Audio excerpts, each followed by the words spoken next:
I know we're going to hold our first vote relevant to Senate Joint Resolution 19 later today, so let me speak about that in a few minutes.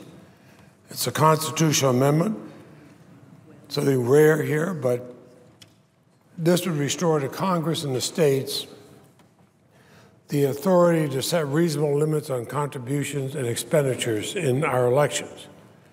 But the amendment would also allow Congress and the states to distinguish between natural persons and corporations when shaping legislation regarding the financing of elections. Now, both the states and national government had exercised this power a long time in a responsible way until a narrow majority of Supreme Court justices ignored history. Worse than that, they ignored the court's own precedent. And their court opinions have now eviscerated campaign finance laws, and they've invited corruption into our political systems. If we don't respond, we're going to continue on a path back to the days when only the wealthy few had access to our government. If we don't respond, corruption will flourish. Hardworking Americans are going to lose any remaining faith that they have in their elected officials. So I believe it's time to restore some sanity to our campaign finance laws, but also to restore the true meaning and intent of the First Amendment. Now, I came to the Senate January 1975, the wake of the Watergate scandal.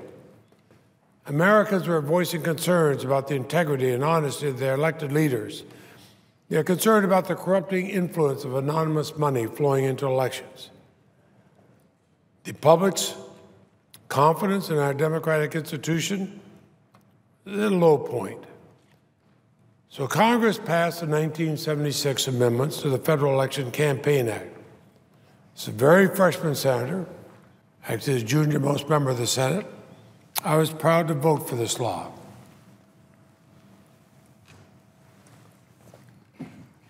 Now, decades later, Democrats and Republicans again came together in 2002 to pass the McCain-Feingold Bipartisan Campaign Reform Act.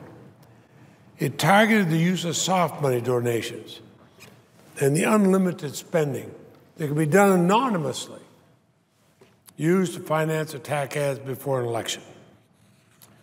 Just as we did in the wake of Watergate, our bipartisan effort recognized the need to pass important campaign finance reforms to protect our democracy from corruption, to preserve access to our popular democracy.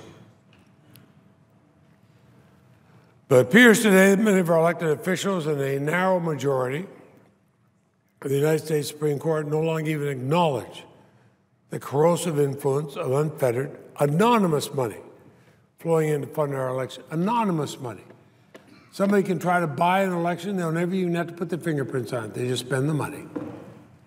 They could say it's the committee to bring honesty and openness to government, even though it might be funded by a group that wants just the opposite. Over the last decade, a slim majority of the Supreme Court has issued one dreadful campaign finance decision after another. In fact, in 2010, it's 5-4 ruling, 5 Republicans on the Supreme Court and Citizens United, the court reversed a century of precedent by declaring that corporations have a First Amendment right to spend endlessly to finance and influence elections. In fact, they said corporations were people. Now, I've said this many times before, and sometimes people chuckle, but stop to think about it. This country elected General Eisenhower as president. If you really listen to what the Supreme Court said, we could elect General Electric to be president, or General Motors to be president.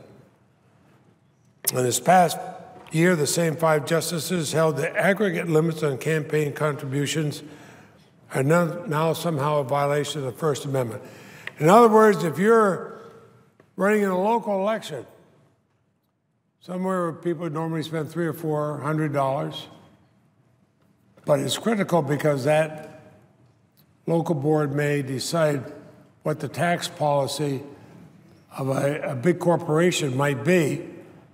in that community, they can say, okay, people running the board are going to spend $300 or $400 each.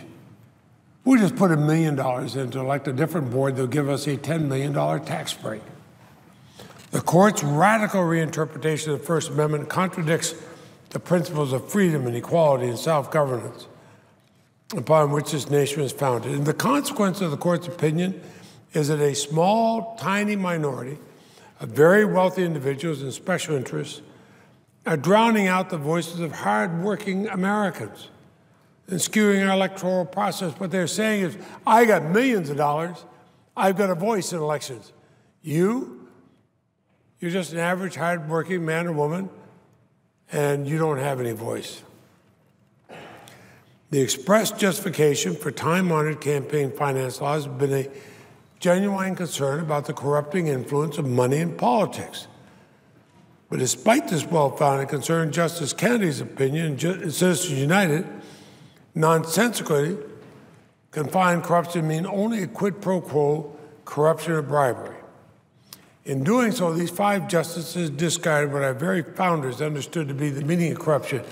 In fact, I look at the distinguished presiding officer, a man who served with such great distinction as governor of the Commonwealth of Virginia.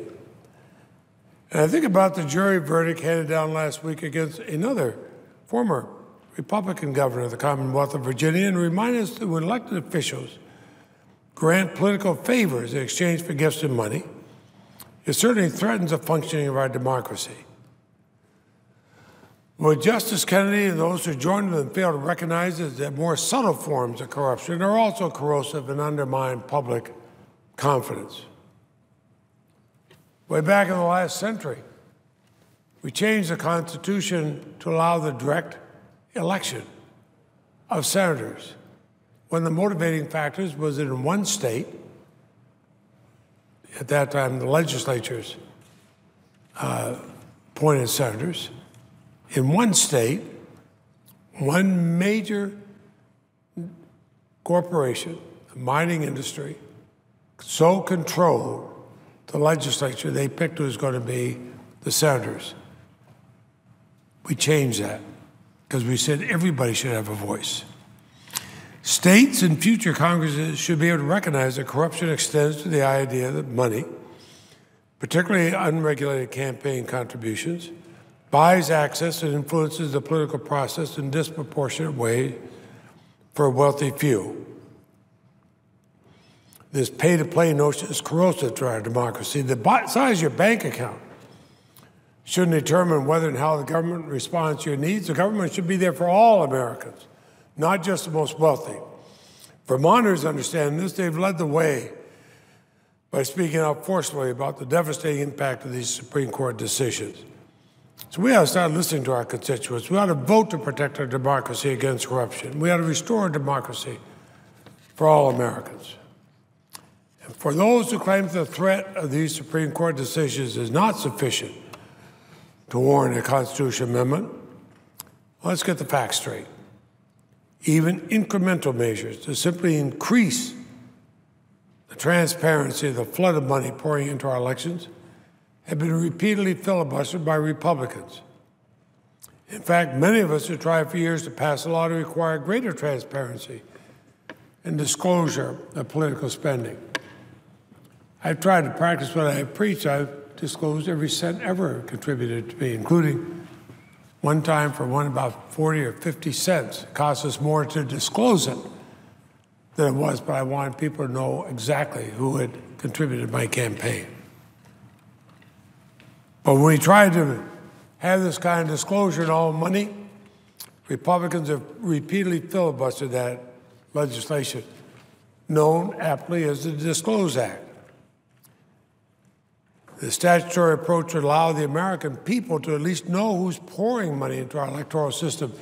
Bad enough they can pour an unlimited amount of money, but you ought to know who it is doing it and know why they're doing it.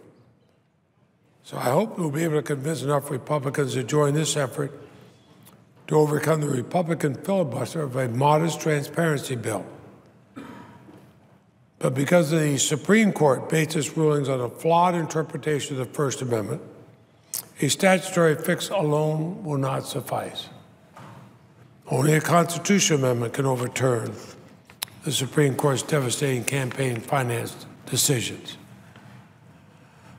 Our proposal to amend the Constitution simply restores the ability of future lawmakers, Republicans and Democrats at both the federal and state levels, to rein in the influence that billionaires and corporations now have on our elections. It's necessary to restore the First Amendment so all voices can be heard in the democratic process, all voices, whether you're a millionaire or not. It's vital to ensure that corruption does not flourish. So I hope senators will join this vote. And with that, I do not see anybody seeking recognition. Mr. President, I suggest you have some quorum.